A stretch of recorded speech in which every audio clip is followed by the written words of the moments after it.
baixinho, Thaís. Acho que é melhor você ligar a música.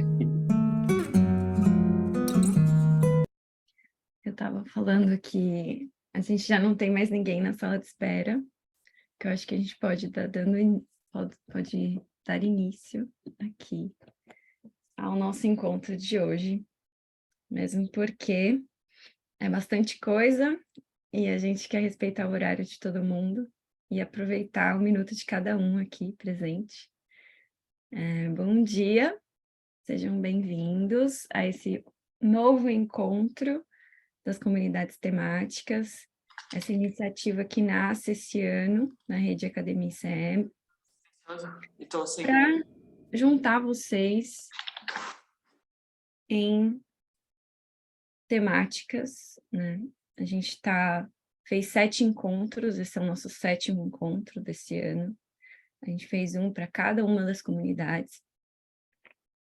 E a gente também desenvolveu essa plataforma pelo Moodle, em que a gente está deixando as nossas informações, os conteúdos, materiais de referência e o encontro síncronos estão sendo muito importantes. Mas também a gente tem esse lugar assíncrono, né? Que é um espaço muito importante para a gente continuar trocando, para a gente continuar adicionando contribuições, né? Tanto de material de referência, quanto do nosso texto ali explicativo sobre como essa comunidade tem, ou como esse tema em específico tem sido tratado e tem sido desenvolvido em rede durante esses anos de rede academia. Então, fiquem à vontade para ir na plataforma, comentar, deixar sua contribuição, e a gente vai tendo essas trocas que também são no assíncrono. Vamos lançar o conteúdo de avaliação de impacto hoje, então ela já vai estar lá, saindo daqui vocês podem acessar mais para tarde.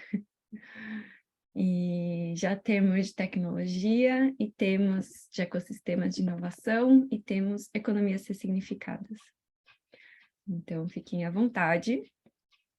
E eu vou passar a palavra para o Samir, para ele dar início, então, ao encontro de avaliação de impacto de hoje. Sejam bem-vindos. Obrigado, Thaís. Bom, acho que eu conheço quase todo mundo, mas vou me apresentar muito rapidamente para os que eu não conheço. Eu estou trabalhando como consultor, apoiando o time Academia ICE nessa iniciativa das comunidades temáticas. Trabalhei no ICE de 2016 a 2020, em 2 programas especificamente. O programa de apoio a incubadoras e aceleradoras que queriam entrar nessa agenda, e também no portfólio ICE BID, em que a gente forneceu o financiamento semente para 16 negócios de impacto em estágio inicial. Desde 2020 estou trabalhando como consultor nesse campo e também dando meus primeiros passos aí na academia. Estou fazendo meu mestrado na FEA USP, então dando aí os primeiros passos para ser colega de vocês um dia.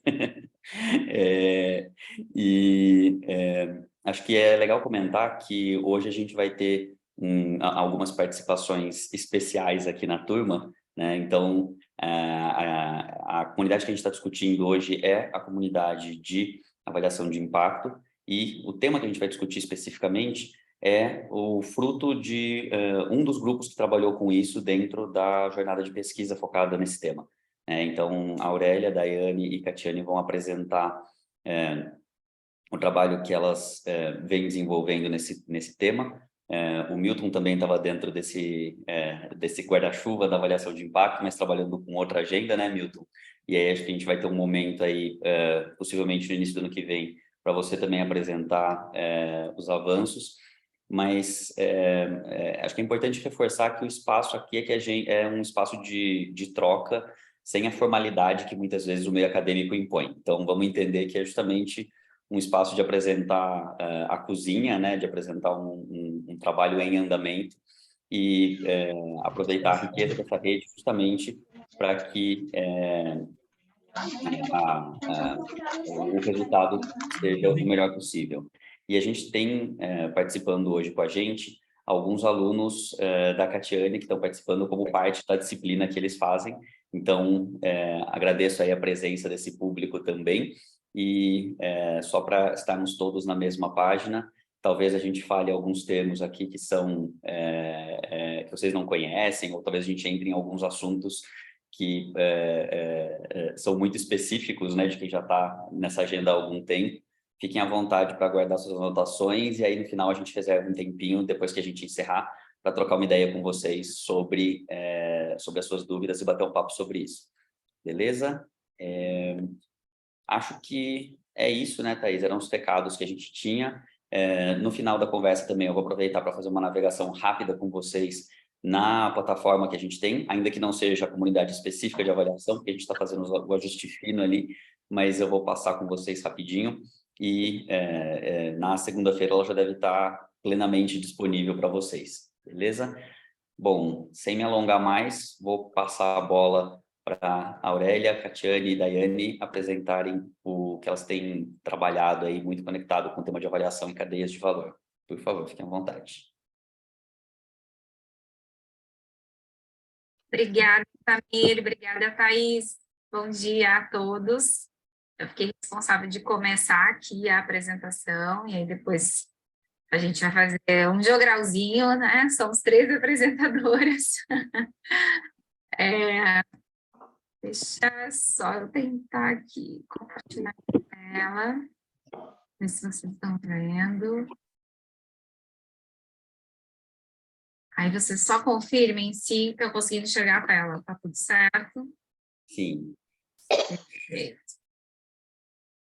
Gente, então, antes de dar realmente o início à apresentação, eu gostaria de ter um comentário, né, um agradecimento às minhas colegas de jornada de pesquisa, a Aurélia e a Catiane, enfim, falando também sobre a organização e as comunidades temáticas, né? O nosso grupo de avaliação de impacto, eu acho que foi um dos menores grupos, né? Porque éramos nós 3 e o Milton, e essa escolha foi feita, eu lembro de uma seleção, né? Cada pessoa clicava lá nos temas que tinha interesse, e desde sempre esse grupo, ele ficou pequeno, ele permaneceu pequeno, mas ele permaneceu muito unido, assim, né?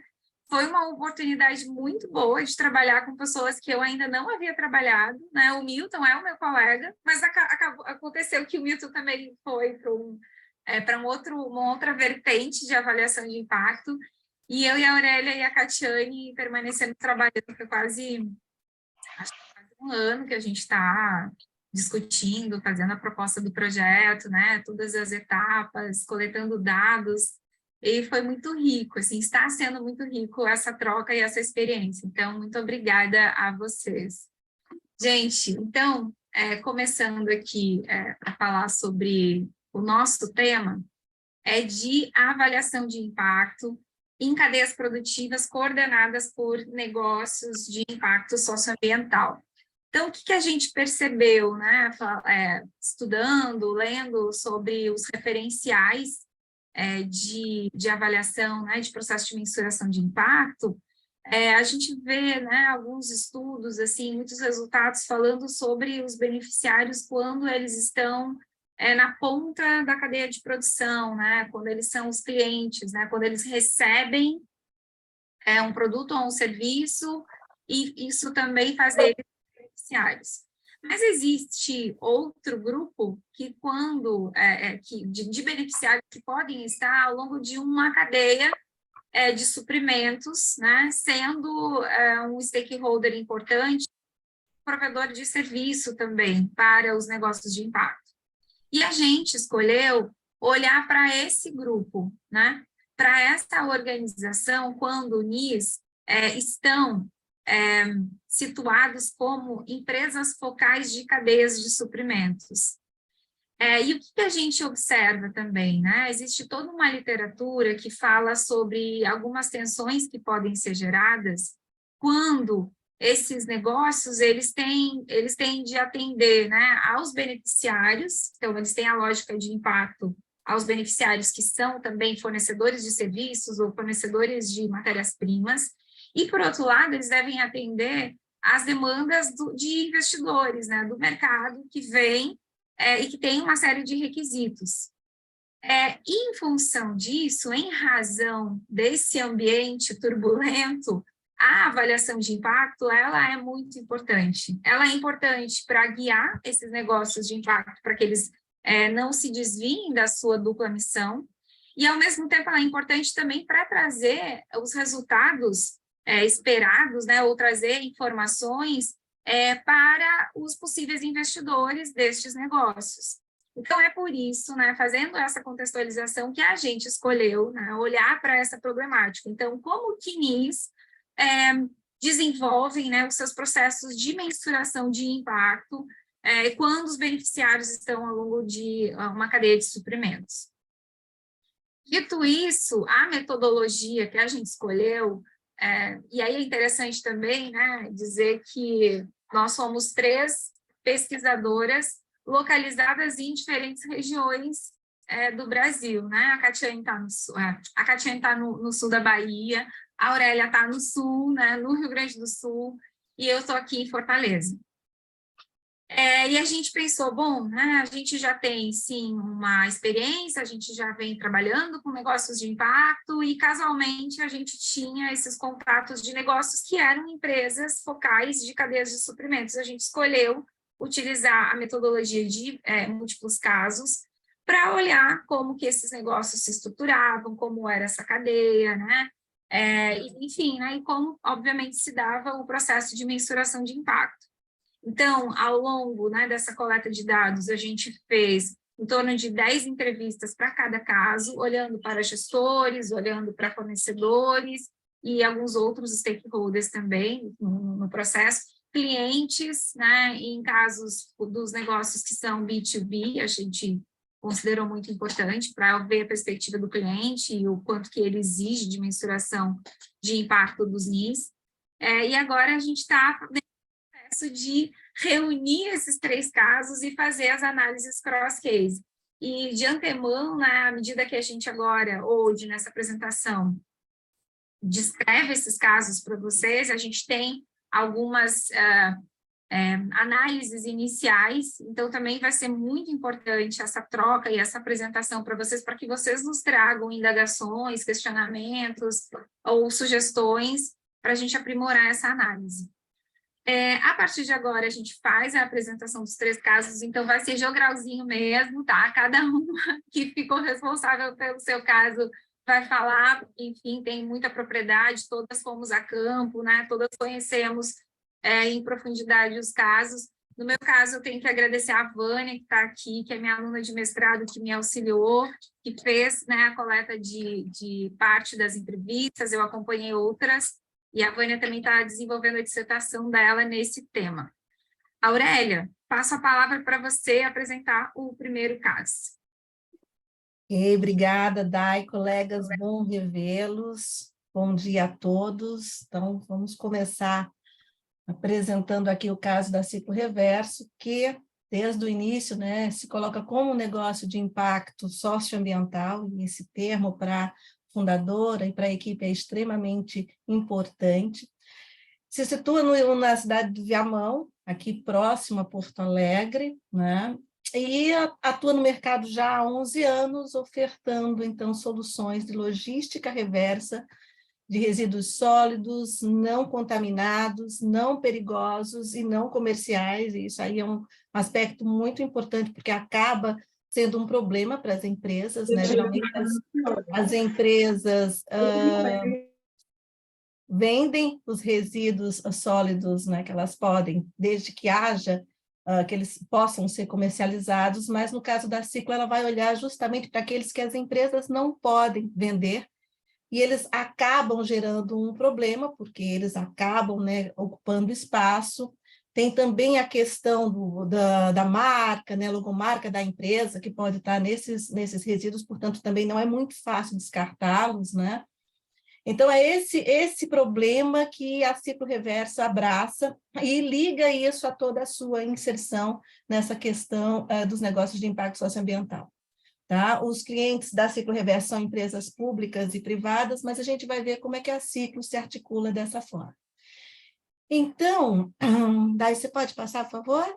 Então, tá, trouxe aqui um pouco dessa trajetória da Ciclo Reverso, ela está há 11 anos no mercado, mas, na verdade, a história da Ciclo começa em 2007, com a Liliane Linhares, que está aqui no topo, essa foto aqui à direita, e ela tem raízes na economia solidária, num grupo de mulheres, né, em grupo de mulheres, a Liliane começa a participar desses grupos, ela já tinha toda uma entrada, ela é assistente social já há 30 anos que ela trabalhava com geração de renda para mulheres, então vai participar desses grupos para fazer sacolas ecobags, né, de tecido. É trabalhando nesses grupos que a questão do banner chega, porque elas acabam sendo desafiadas aqui pelos contatos que elas tinham, a olhar para o banner enquanto material que pudesse ser utilizado também na confecção desses produtos. E a coisa vai se desenvolvendo, eles começam uma verdadeira trajetória de exploração sobre como trabalhar com este material, né? Depois que eu conheci a Ciclo Reverso, nunca mais olhei para um banner da mesma forma, porque é um produto cheio de especificidades, né? E esse grupo resolve mergulhar e fazer experiências, é um verdadeiro, né, tentativa e erro para ver como confecciona, como corta, né, o que é que vai se fazer com todo esse material. E eles conseguem e começam a receber demandas da empresa. A primeira empresa que aparece para esse grupo é a Petrobras, né? E aí as demandas começam a aumentar.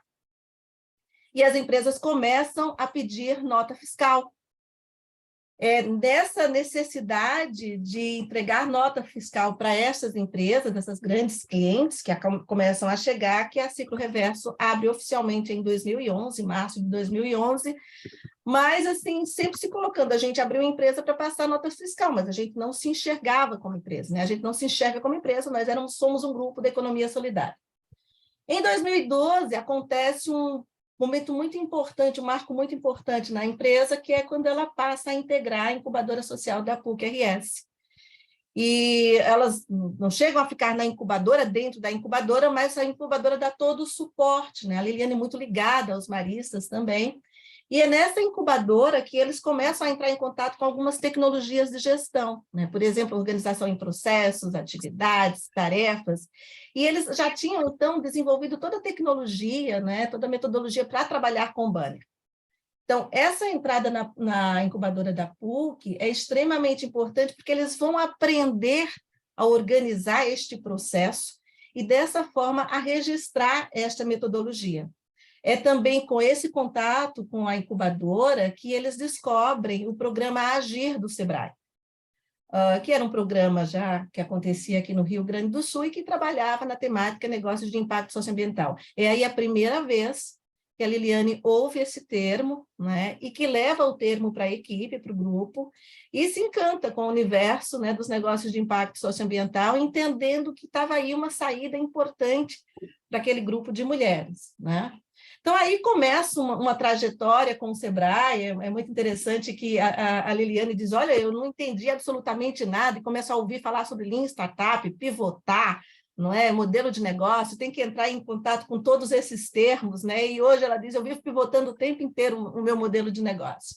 Em 2018, a gente se encontra no encontro de NIS, aqui, que a gente promove na Unicinos junto com o Sebrae, e aí começamos, né, uma caminhada juntos, né? Em 2019, ela é o caso convidado para a jornada de avaliação de impacto do ICE, que é extremamente importante, porque é neste momento que a Ciclo Reverso desenvolve a sua teoria da mudança, é o primeiro momento de sistematização, né, desse olhar para o que eles estavam fazendo como impacto, o que era uma visão de impacto. Então, havia, né, esse contato, mas é aí em 2019 que começa esse desenho dessa estratégia de impacto.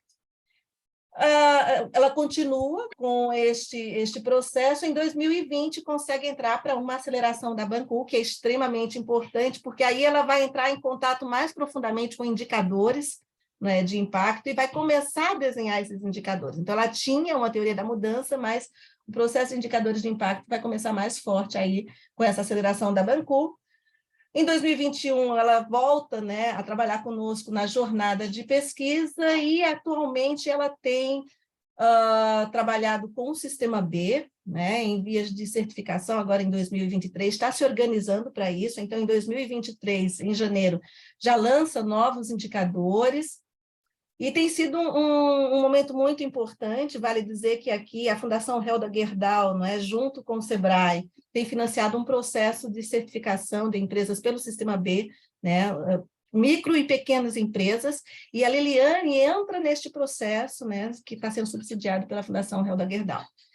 Bom, então aqui um pouco dessa história, né? Se vocês entram na página da Ciclo Reverso, ela explica o que é que ela faz quando ela entra em contato com o cliente, né? Então, o cliente, ao entrar em contato com a Ciclo Reverso, vai receber, né, eles vão conversar com essa empresa para desenvolver um plano de logística reversa. Eles começaram a trabalhar com banners mais recentemente, têm trabalhado com uniformes. Esses materiais vão passar por todo um processo de desmanufaturamento, que eles chamam, né, e vão ser transformados em novos produtos que voltam para estas empresas. Então, as empresas compram os produtos que são desenvolvidos por essas mulheres, né, essa receita é passada pelas mulheres. Então, a Ciclo Reverso se monetiza as empresas pagam por essa consultoria, compram os produtos e a renda, né, da venda desses produtos passam para as beneficiárias, que são as mulheres que desenvolvem os produtos, né? E é assim que acontece, né, até chegarmos ali no ponto 4, que é quando eles retomam para as empresas. Por isso, então, o ciclo da logística reversa, ou ciclo reverso, como a Liliane gosta de falar. A ciclo reverso vai se complexificando de um jeito tal e ela se estrutura assim, é uma verdadeira rede. Então, assim, sempre que a Liliane começa um projeto, é extremamente importante, né, ter um parceiro institucional, que nesse caso tem sido as prefeituras, mas mais recentemente ela tem trabalhado com a CUFA, né? Então, é do parceiro institucional que vem o grupo de mulheres, ele que seleciona o grupo de mulheres, e uma empresa que é quem vai pagar, junto com esse parceiro, pela qualificação, né? E vai comprar depois também os produtos que são confeccionados. Mas existe uma verdadeira rede de outros atores que vão ajudando nesse processo, vão entrando nesse processo, seja como operador logístico, seja elaborando algumas etapas desse processo produtivo. Então, basicamente, as instalações da Ciclo Reverso estão num desses parceiros, que é o Grupo Recicla, né? Ali são feitos o armazenamento dos banners, né? Algumas etapas do processo, como corte. A costura é feita na casa de algumas mulheres, que são as costureiras, né?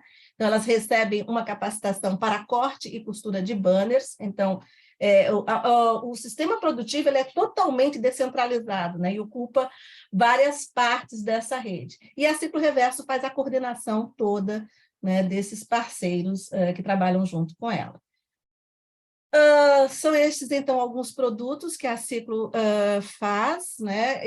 Esses produtos tanto são comprados pelas empresas, mas também o consumidor final pode comprar, né, os produtos pelo site da empresa, mas, assim, são as empresas privadas ou públicas que entram em contato com a Ciclo Reverso, que são as grandes compradoras, de fato, dos produtos elaborados pelas mulheres. Bom, um pouco mais assim sobre, né, como é que a Liliane vê, né, essa questão da visão de impacto. Então, para a Ciclo Reverso, falando da Liliane, mas a Ciclo Reverso, né, muito forte essa questão dos resíduos que são transformados em novos produtos de uma forma sistematizada, e é por meio destes processos que acontece o impacto socioambiental positivo, tendo como beneficiário essas mulheres, e em conexão com a Agenda 2030 em 4 ODS específicos, ODS 4, ODS 5, ODS 12 e ODS 7. Então, ela aprende naquele processo da Banco muito a importância de olhar para essa agenda, né, para a Agenda 2030, e trabalha muito forte seguindo os princípios da economia circular, né? Segmento predominante é o B2B, né? Aparece o B2C, mas predomina o B2B, e Os clientes, né, como vocês podem ver, tem os parceiros institucionais, muito presente o apoio das prefeituras, sobretudo a Prefeitura de Esteio, aqui no Rio Grande do Sul, mas mais recentemente, né, tem chegado clientes como Globo, Latam e por aí vai. É muito importante, né, que hoje a Liliane fala assim, eu sinto que agora eu estou saindo, né, do Vale da Morte, enquanto uma empresa, né, que se desenvolve. Ela tem feito projetos com todo o Brasil, né, e tem até o momento, contabiliza em torno de 30 mulheres, né, como beneficiárias dessa cadeia. Os processos de capacitação que essas mulheres recebem transformam, né, ela qualifica essas mulheres para serem agentes de logística reversa, é um processo longo, desenvolvido em 3 módulos, né? Então é um bom tempo que ela passa com as beneficiárias, né? E no final é um momento muito importante, por isso fiz questão de trazer aqui esse momento da formatura como agente em logística reversa, né? Muito forte para a Liliane o termo inclusão produtiva, né? Então ela diz, não basta capacitar, né, essas mulheres, é importante, né, trabalhar com ela a questão do mercado de trabalho e é importante colocá-las nesse mercado de trabalho. Então, ela é muito crítica com programas que vêm, né, com só a questão da capacitação. Não, tu tem que ir a mais, né, tem que pegar de fato na mão para que possa, né, essas mulheres performarem de uma forma mais efetiva. Outro termo muito importante nas palavras, né, da Liliane é desenvolver cidadania empresarial e ressignificar o conceito de doação. Que seja, de fato, uma doação que efetive uma transformação, e não simplesmente uma doação enquanto entrega o teu problema para outra pessoa, que é o que comumente, né, ela entende que as empresas fazem.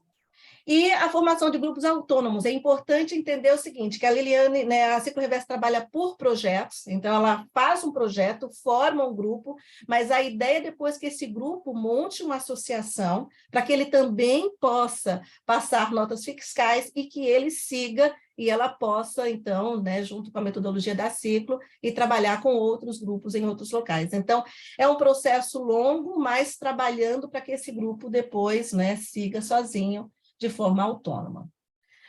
Bom, então agora eu volto para a Dai, que vai apresentar o caso da Muda Meu Mundo, para a gente dialogar aqui. Obrigada, Aurélia. Bom, gente, agora saímos do Rio Grande do Sul e aterrissamos no Ceará, em Fortaleza. A apresentação do caso escolhido e estudado aqui é a Muda Meu Mundo, tá? Ela se apresenta como uma startup de impacto socioambiental no setor agrícola e ela funciona, né, como sendo uma plataforma que conecta pequenos produtores agrícolas com o varejo através de inteligência de dados para uma alimentação saudável e de impacto positivo para a cadeia. O que a Muda Meu Mundo faz? Né? Ela faz essa conexão entre pequenos agricultores e redes de varejo, né? Com produtos de hortifruti, principalmente. Então, o trabalho da Muda Meu Mundo é muito voltado para captar, formar agricultores, formar no sentido de agricultores, ela inicialmente, né, ela é um negócio ainda recente, de 2016, ela trabalhava somente com agricultores orgânicos, mas à medida que ela entra no varejo, ela expande um pouco mais enfim, esses critérios para trabalhar com agricultores. Então, são agricultores hoje orgânicos, agroecológicos, mas também convencionais.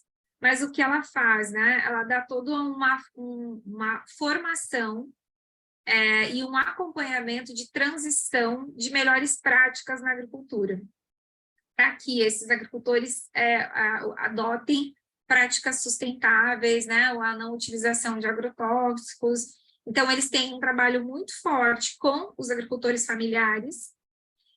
Em cima disso, eles oferecem uma logística eficiente, né, e o transporte desse produto. Eles vão até as comunidades, né, até as propriedades agrícolas, e transportam esse produto para as redes de varejo. Tá?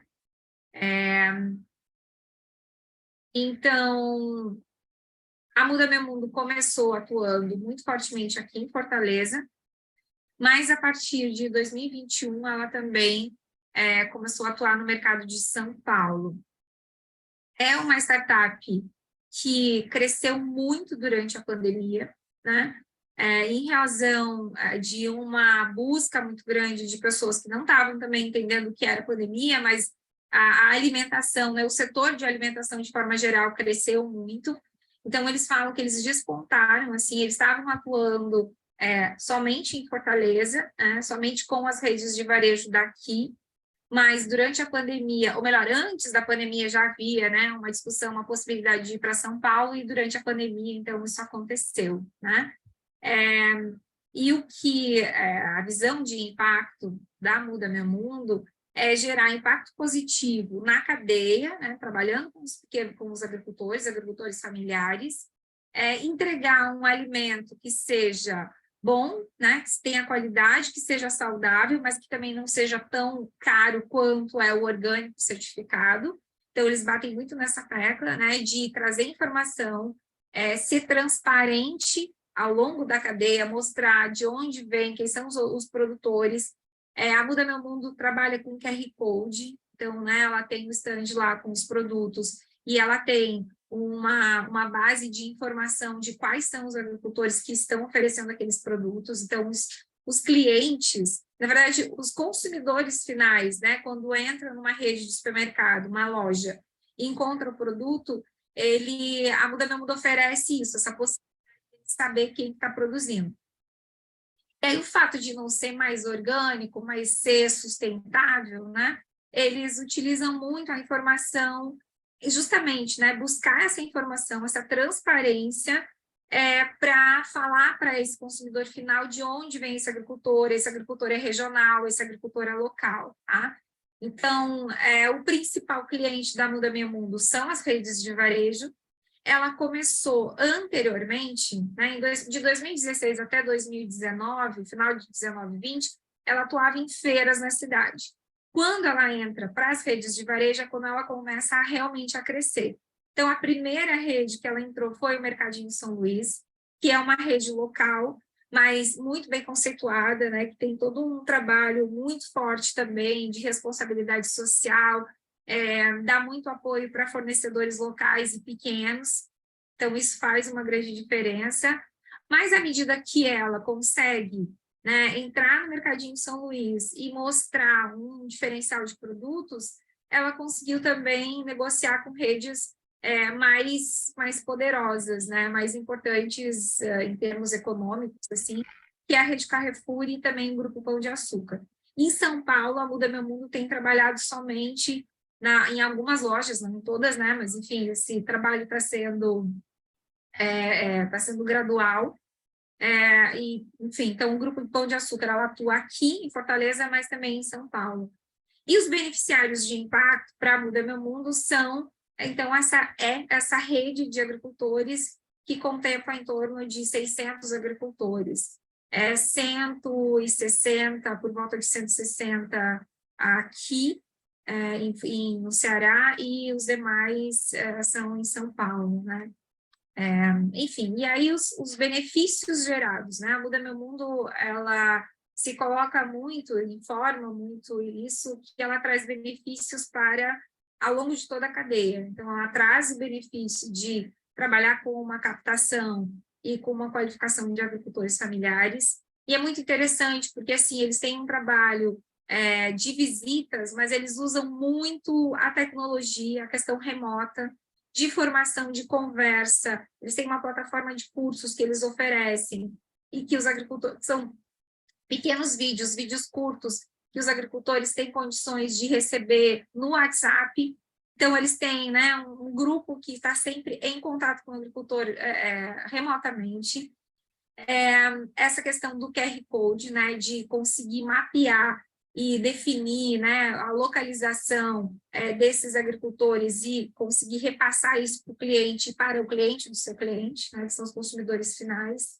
Eles trazem muito essa bandeira, né, e essa informação do quanto que eles conseguiram injetar de benefícios financeiros, mesmo de aumentar a renda para os agricultores no período da pandemia, que eles tiveram que se organizar de uma forma muito rápida, que tinha uma demanda muito grande. A redução do desperdício, uma vez que, né, eles prometem para o varejo que dentro de 12 horas, quando faz o pedido, vai ser entregue esse hortifruti, e eles ficam acompanhando, né, o processo de qualidade e também de redução de desperdício dos produtos, né? E eu acho que é isso. Deixa eu ver uma coisa aqui. Exatamente, essa aqui é a minha apresentação na Muda Meu Mundo. Agora, passo a palavra para a Catiane, que vai apresentar a Dengue. Bom dia a todas, bom dia. Eu sou Catiane, junto aí com a nossa equipe. Fiz a pesquisa, né, analisamos aí a Dengo Chocolates, que tem a sua fábrica em São Paulo, e hoje 34 lojas físicas no Brasil, incluindo aqui também Ilhéus. Ela surge em 2017, 2018, né, tem como um dos seus cofundadores o Guilherme Leal, que traz todo o know-how, né, o conhecimento, o sucesso do negócio aí da Natura, né, a maior empresa de cosméticos naturais do Brasil. Então, todo esse know-how ela já nasce, né, com um grande investidor, não só financeiro, mas também trazendo todo o conhecimento com relação à gestão voltada para a economia circular, a visão de negócios de impacto, a certificação do Sistema B. Então, já nasce como um negócio de impacto social, seguindo as diretrizes da certificação do Sistema B, 2017, 2018, frente a qual problema? Qual que é o problema nessa cadeia produtiva do cacau e chocolates? Quando a gente fala da distribuição do produto interno bruto, mais de 70% está concentrado entre as indústrias de chocolate e o varejo. Os produtores em todo o mundo ficam com menos de 7%. Então, é um grande desafio tanto trabalhar essa distribuição mais justa, quanto também o desenvolvimento dos produtores de cacau para melhoria da qualidade, né? Nós temos algumas regiões grandes produtoras no Brasil, o sul da Bahia bastante consolidado, a região norte crescente.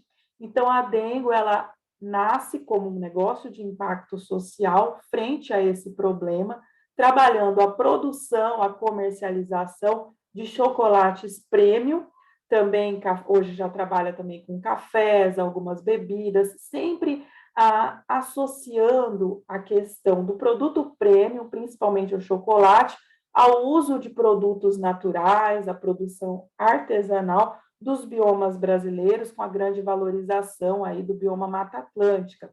Aqui a gente vê, existe toda uma questão conceitual, né, desde o nome, relacionado ao carinho, ao aconchego, a questão visual. Na pandemia, eles passaram um grande desafio, tinha um investimento maior de lojas físicas, e eles migraram para o e-commerce, e como eles trouxeram esse know-how, né, dos cofundadores, das estratégias da Natura, eles foram muito bem sucedidos, conseguiram se posicionar no e-commerce, aumentar em mais de 60 vezes as suas vendas no final de 2021.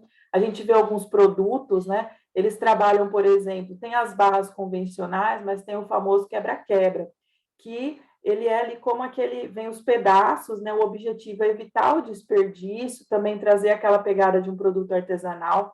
Para quem está em São Paulo, tem a loja, né? Loja Experiência, loja Vitrine, que tem 3 andares lá na Faria Lima, onde é possível também trabalhar toda essa vivência, né? Interessante, já conversei com o vendedor.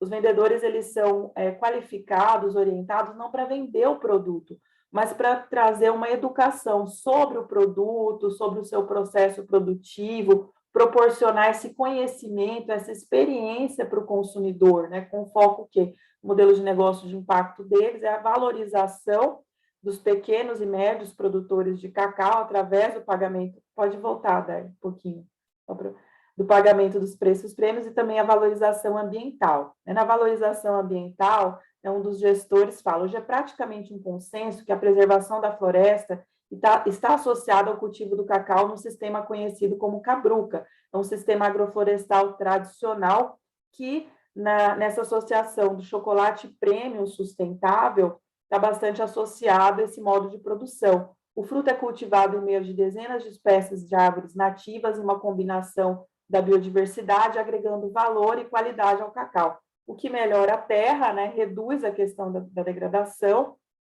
e favorece também a segurança alimentar.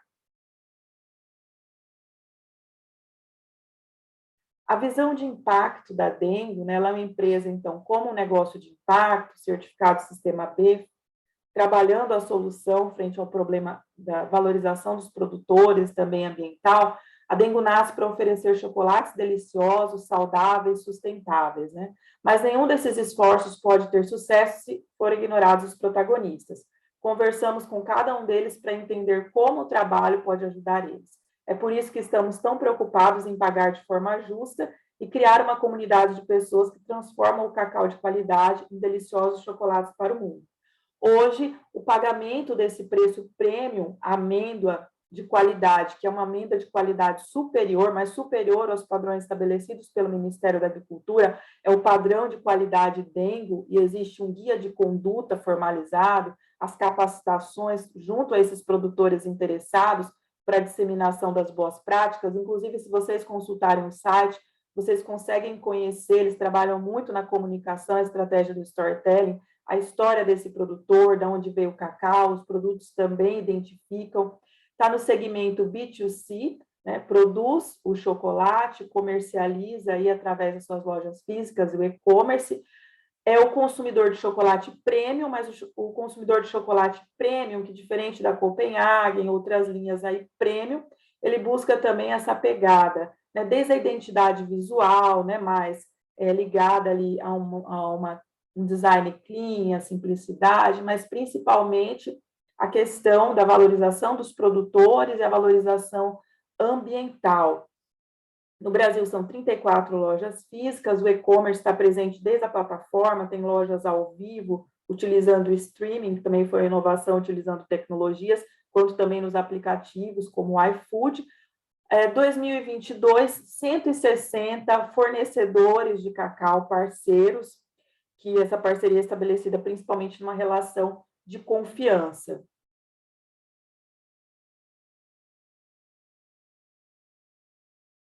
Então, esse processo, essa disseminação das boas práticas com os produtores, né, os produtores, eles procuram a empresa, já tem essa informação, eles têm também parceria com uma empresa incubada na universidade, que é o Centro de Inovação do Cacau, que auxilia essa parte das análises das amêndoas, se estão ou não no padrão Dengo, se não estão, e esse produtor tem interesse em ser um parceiro, há uma possibilidade de assessorias, feedback para a construção dessa relação, sendo aprovado, né, feito a consulta à propriedade, eles estão avançando aí, além da certificação do Sistema B, o cumprimento das questões da agenda ESG. O produtor, ele recebe hoje em torno de 70% a 160%, um pagamento a mais sobre o que é estabelecido aí no mercado de commodities do cacau. Com essa matéria-prima, então, são produzidos chocolates, associando aí também outros produtos da biodiversidade brasileira. Então, a ideia é ultrapassar aquele problema, né? Ampliar, trazer uma distribuição mais justa de valor do produto interno bruto, trazendo maior protagonismo econômico e também melhorando a qualidade de vida e trabalho dos produtores e suas famílias, assim como a conservação ambiental.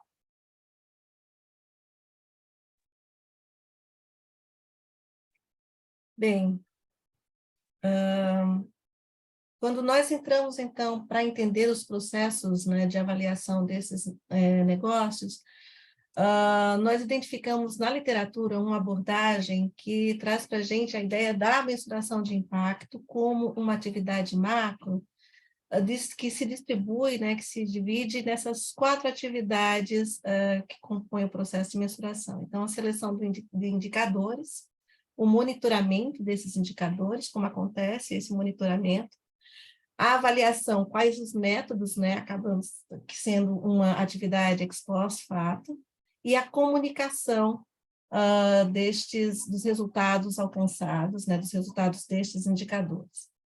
Então, a gente vai olhar cada um dos casos, né, por essas chaves de análise. No caso da ciclo reverso, né, quais são os indicadores que a ciclo reverso tem trabalhado, escolheu trabalhar. Então, ela vai entregar, né, para os seus clientes resultados sobre esses 4 indicadores, né, que são o índice de reaproveitamento dos resíduos sólidos, né, então, daquilo que eles entregam, quanto é reaproveitado e trabalhado em processos, né, quantidade de mulheres que recebem a renda a partir deste projeto, o volume que é reaproveitado em doações, porque quando o resíduo chega, há toda uma classificação, né, o que pode ser transformado em produto, alguns podem ir para doação, e outros, o que não dá para ser aproveitado, nem para um caso nem outro, é feita a destinação correta.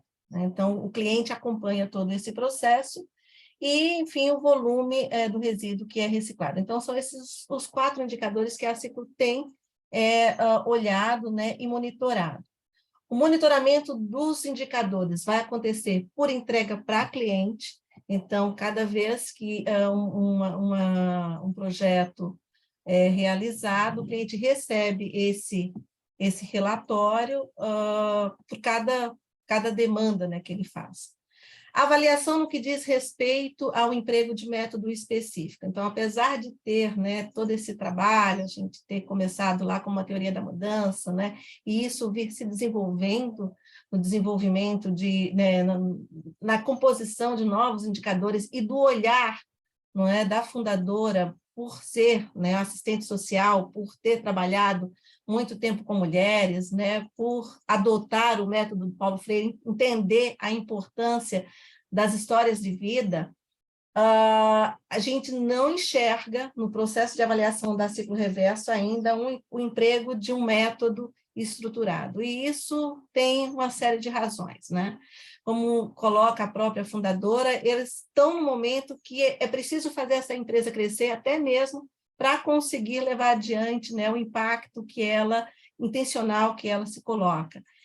E faltam recursos humanos para fazer esse trabalho de sistematização, esse olhar, né, para trabalhar esses dados numa análise qualitativa mais profunda, né? Então, o que vem nesse momento? O que é mais fácil e aquilo também que chama a atenção dos clientes, né? O que os clientes estão pedindo, que são aqueles indicadores. E a comunicação desses indicadores ela é feita a cada relatório entregue, que é o que exatamente é importante que os clientes, né, solicitam. Caso da Muda Meu Mundo. Dai. Aurélia, desculpa, eu acabei passando o slide depois que tu falou, mas vamos lá. Bom, então, parecido com o que acontece na Ciclo, é mais ou menos... Vou pedir para vocês serem bem sucintas para a gente ter um bom tempo de interação depois, tá? Enfim, é um processo muito similar ao da Ciclo, tá? A Muda Meu Mundo tem um conjunto de indicadores enfim, de desempenho aqui, de resultados, né? Não vou entrar no detalhamento, mas vocês conseguem ver aqui, tá? Então, ela faz um acompanhamento trimestral desses indicadores, esses aqui foram selecionados a partir de uma metodologia, de um entendimento de que eram os principais, né, os mais importantes para a Muda Meu Mundo.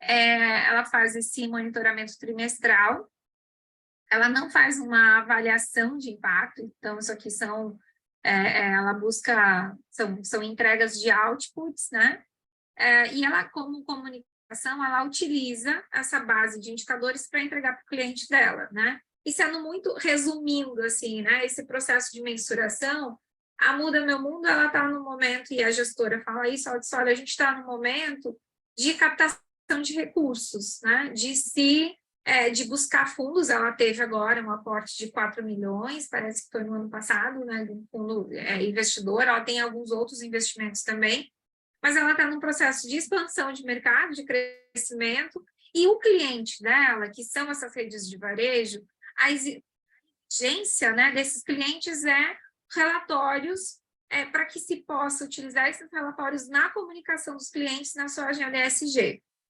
Então, ela foi muito clara, ela disse, olha, nem os fundos que estão investindo em mim, estão exigindo essa mensuração de impacto, nem os meus clientes. Eu pretendo fazer isso, mas eu não tenho condições de fazer isso nesse momento. Eu estou no momento de expansão. Ainda não tenho capital humano, enfim, para isso. Então, depois a gente tem mais detalhamentos que a gente pode trazer à medida que nos fazem os questionamentos. No caso da Dengo Chocolates, né, como eles já estão alinhados, aí tem a certificação do sistema B, eles utilizam bem definida essa questão dos indicadores, né, relacionados à valorização social, valorização dos produtores, esse incremento da renda através do pagamento de preços prêmios, articulações com organizações da sociedade civil para facilitar o acesso ao crédito, assistência técnica com a disseminação de boas práticas, né, o acompanhamento dos indicadores relacionados aos impactos na qualidade de vida, acesso à educação dos produtores, das suas famílias, se estão inseridos em fazendas, comunidades, a valorização ambiental, a questão da conservação e ampliação, eles só compram de produtores que produzem sistemas agroflorestais, a maioria é o sistema agroflorestal Cabruca, e eles já têm aí uma meta, né, para 2023, já estão avançando o sistema B e avançando também na questão do pagamento dos preços prêmios, a ideia é avançar de 160%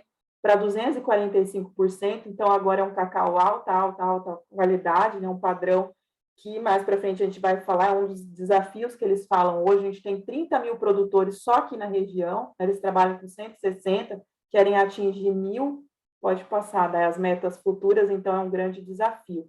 Com relação às métricas, está bem pequenininho, mas depois vocês entram lá no site, impactos, né? Eles apresentam esses indicadores bem detalhados e apresentam como é que está essa situação hoje e o que eles pretendem atingir para 2030, destacando alguns, né? Em 36%, 2021, o incremento da renda desses produtores, já peguei a informação atualizada, hoje são 160 produtores ativos, existe 94% de satisfação na relação com a empresa, que é uma relação de confiança, com relação à redução de emissões, né, 100% das embalagens são recicladas, mais de 20 mil hectares são preservados, recuperação também de áreas degradadas, e um produto com garantia aí de saudabilidade, segurança alimentar também. Pode passar, né? Com relação às estratégias de comunicação, né, interessante que eles já avançam, se você entrar no site, você vai ver esses impactos, a divulgação do status atual, as metas futuras, mas também eles têm um chamado Censo dos Produtores, né, que junto com essa avaliação é realizado anualmente, divulgado para os seus stakeholders, tem parcerias tanto com universidades quanto organizações da sociedade civil também.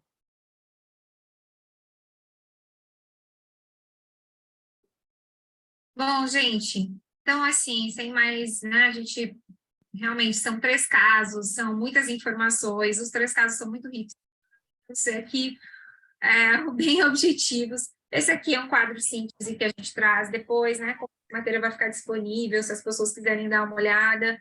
A gente tentou, como a gente traz, né, os 3 casos, assim, a gente tentou colocar as principais informações para que possa ser utilizado como comparação.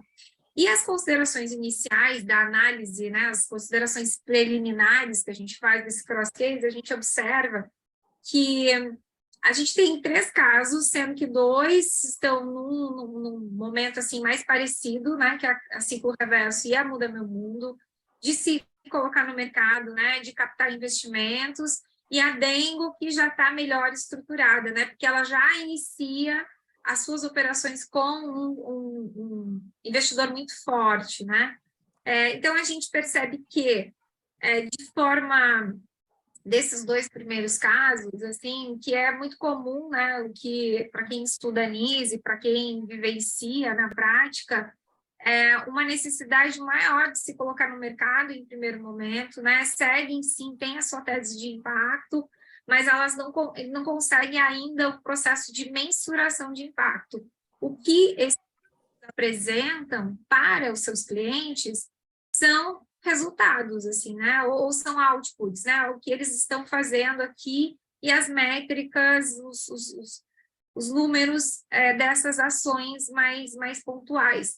Mas, por outro lado, a gente percebe também que os clientes, pelo menos dos negócios que são B2B, não estão no momento também de exigir essa mensuração de impacto. Porém, tem um fator aqui interessante, que é o sistema B, né? A gente observou que, né, a Dengo já está no sistema B, a Ciclo Reverso está se organizando para isso, a Muda Meu Mundo ainda não, mas existe uma sinalização de um interesse, e a gente percebe que o sistema B é uma plataforma de indicadores que está sendo reconhecida no mercado. Então, pelo próprio processo de legitimação desses negócios que se dizem, né, de impacto, que dizem, olha, a gente tem impacto, o sistema B se torna um mecanismo mais objetivo, né, de conhecimento, de entendimento do mercado. Então, isso a gente observa que legitima esses negócios.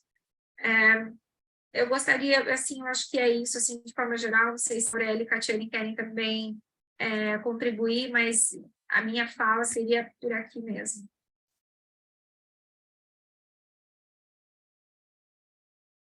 Eu acho que agora a gente passa, né, para as observações. O Samir já está aqui nervoso. A gente agradece. Essa da equipe ontem fechando a apresentação às 10 horas da noite, todo mundo com fome, com sono, mas feliz que a gente tinha fechado o projeto. Não, excelente. A gente sabia que ia ser um desafio, porque tem muita informação realmente para ser apresentada, então peço desculpas por ficar cutucando vocês aí com o tempo nas mensagens. Mas a gente queria garantir que a gente tivesse um bom tempo de conversa, principalmente porque a gente convidou duas pessoas para comentarem esse assunto, que acho que podem trazer perspectivas diferentes e agregar esse trabalho que vocês estão construindo, que está super bacana, né? Então, vou convidar aqui o Rodrigo, da Federal do Paraná, e a Mariana, cadê a Mariana? Está aqui também, Mariana Brunelli, para trazerem os seus comentários, e depois a gente abre para uma conversa com todo mundo. Rodrigo e Mariana, se puderem colocar aí as suas ponderações em, no máximo, uns 10 minutinhos, para a gente garantir um tempo de troca com todo mundo também, pode ser? Obrigado. Bom dia a todos. Não sei se a Mariana gostaria de começar. Na verdade, eu não estou vendo ela aqui. Tô aqui. Ah, desculpa, estava no cantinho. Não sei, Mariana, se você quer começar ou como você quer fazer. Posso começar, tem alguns comentários também, não vou me estender longamente. Eu achei super interessante. Queria primeiro parabenizar o trabalho, super interessante. Eu acho que os casos estão super bem ilustrados, são casos bem significativos do campo assim para esse trabalho. Então, parabéns para vocês, muito legal escutar. Escutando vocês contando os casos, eu comecei a fazer perguntas aqui, mas todas as perguntas foram sendo esclarecidas ao momento da apresentação, né? Mas reflete muito, principalmente, a experiência que eu estou tendo, que eu tenho no campo, né, tanto pela Artemisia como pesquisadora na PUC-Rio, dessa dificuldade dos negócios, de fato, não só monitorarem, mas avaliarem, né? Porque eu acho que o monitoramento, ele é o primeiro. Eu acho que primeiro criar a tese de mudança já é um grande passo para o negócio, né? E aí eu acho que a Aurélia trouxe a teoria da mudança como uma ferramenta que tem contribuído muito para esses negócios de fato poderem construir sua tese. Eu acho que é uma importante ferramenta que o campo traz, seja o modelo C, seja a teoria da mudança apenas. E aí fico me perguntando, né, como é que a gente pode auxiliar esses negócios a darem um passo além do monitoramento, né, para chegar na avaliação. Que desafios são esses que a gente, como um grupo que estuda o campo, que pesquisa o campo, poderia trazer para esse campo, para poder auxiliar os negócios a darem esse passo, que é o passo da avaliação, porque eles já estão monitorando, né? Então, eles têm uma série de informações, só que para fazer os relatórios, a gente demanda das análises e ter algum método de avaliação. Também achei bastante interessante, também reflete a minha visão do campo, que quem dá muito push para esse monitoramento são os clientes, né? Em geral, são os clientes que demandam e que fazem com que esses negócios se estruturem para ter dados para comprovar, né, as suas atuações. Então, eu acho que isso é um elemento importante de entender, e aí eu acho que a Daiane trouxe na fala dela que nem os clientes estão tão preparados assim para pedir esses dados, né? Então, a gente vê aí um campo em desenvolvimento nesse processo de avaliação, né? O que é muito interessante, abre uma série de oportunidades para a gente contribuir nessa trajetória dos negócios de impacto. E aí eu fecho as minhas considerações perguntando para vocês, como pesquisadoras desse campo, o que a gente poderia fazer mais para auxiliá-los a dar esse passo para irem até a avaliação. Eu entendo que eles têm uma limitação de recursos humanos, de fontes de financiamento, né? Será que são as aceleradoras? Será que são os investidores? Que atores poderiam estar aí contribuindo para, de fato, que os negócios conseguissem dar esse passo além e chegar a uma avaliação, que a gente pudesse pelo menos ter um antes e depois, né, da visão desses indicadores, seria super interessante. Mas esses são meus comentários gerais, assim, parabéns, refletiu muito o que eu estou vendo no campo também, e quero continuar acompanhando aí o trabalho de vocês. Obrigado, Mariana. Vou sugerir que o Rodrigo traga as considerações dele também, e aí depois fazem uma rodada de resposta e a gente abre para os outros participantes. Pode ser? Agora sim, bom dia a todos. É um prazer, agradeço, Isé, pelo convite, né? E agradeço também por ter ouvido aí, né, a Catiane, a Daiane e a Aurélia, né? Foi um prazer, né, participar. E toda vez, né, que alguém chega falando, né, por exemplo, aqui no programa de pós-graduação, né, tentando mestrado, doutorado, e a pessoa chega falando que ela quer trabalhar avaliação de impacto, eu já coço a cabeça e penso, ai meu Deus, né? É um tema super difícil, é um tema complexo, é um tema que a gente não tem ainda muitos avanços, né? Então, aqui no programa a gente já está há alguns anos tentando, né, estudar isso, tentando trazer isso para uma pauta, mas não conseguimos ainda, né? A gente ainda tá nadando no raso ainda, né? Na literatura e tudo mais.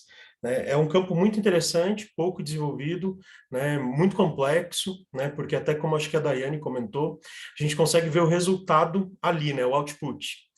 Mas a gente não consegue avaliar realmente o impacto ainda tão bem, né? A gente consegue ver que gerou ali, né? Acho que a Aurélia colocou, né? 30 mulheres atendidas. Mas qual que é o impacto real disso? Seria talvez uma comparação antes e depois? Seria o que essas 30 mulheres conseguiam fazer antes e agora o que elas conseguem fazer depois dessa atuação? Seria um olhar para o produtor lá de cacau, né? O quanto ele conseguia comprar de produtos, ou quanto de acesso à educação, quanto de acesso à moradia, né, digna, ele tinha antes e tem agora, o que a gente pode fazer? Né? Então, eu acho que é bem complexo. Né? E a gente precisa estudar isso, né? Isso é um ponto bem interessante. Olhando para o artigo como um todo, né, para o artigo não, para a pesquisa, né, que se desenha ali, eu penso que talvez vocês já tenham, né, uma pesquisa, um artigo pronto, né, que seria essa questão mesmo de olhar esses impactos, né, e essa questão dos resultados, mas talvez ainda fique, né, falta ainda um pouco mais de coisa, né? Acho que até vocês comentaram também na apresentação. Eu pensei que até uma ideia, uma sugestão, né, seria pensar em algo como caminhos e desafios para avaliação de impacto, né, em negócios aqui no Brasil, e eu fui anotando algumas coisas enquanto vocês foram falando, né, alguns teminhas ali, mas, por exemplo, primeira coisa que eu percebo é que não é pedido, não é solicitado. Né? As outras empresas, os grandes players também não solicitam. A sociedade não solicita, o governo não solicita, por que eu vou fazer? Né? Então, acho que isso seria uma coisa bem interessante. Né? Os negócios de impacto social não fazem ainda, porque também não é pedido. Né? Outra coisa, não há conhecimento disponível. Né? Se a gente está num grupo aqui de pesquisadores da área e a gente ainda tem problema com isso, imagina quem está na ponta, né? Imagina quem está lá no campo. Também faltam modelos aplicáveis e não só conhecimento teórico, né? Então, eu fui anotando algumas coisinhas, né, que talvez possa ajudá-los, né, na construção de um paper falando sobre os desafios para avaliação de impacto. Não sei se o grau de ineditismo seria tão amplo assim, né, mas eu acho que talvez seja um caminho para aproveitar também o que vocês já têm, né, que eu acho que já é bastante coisa.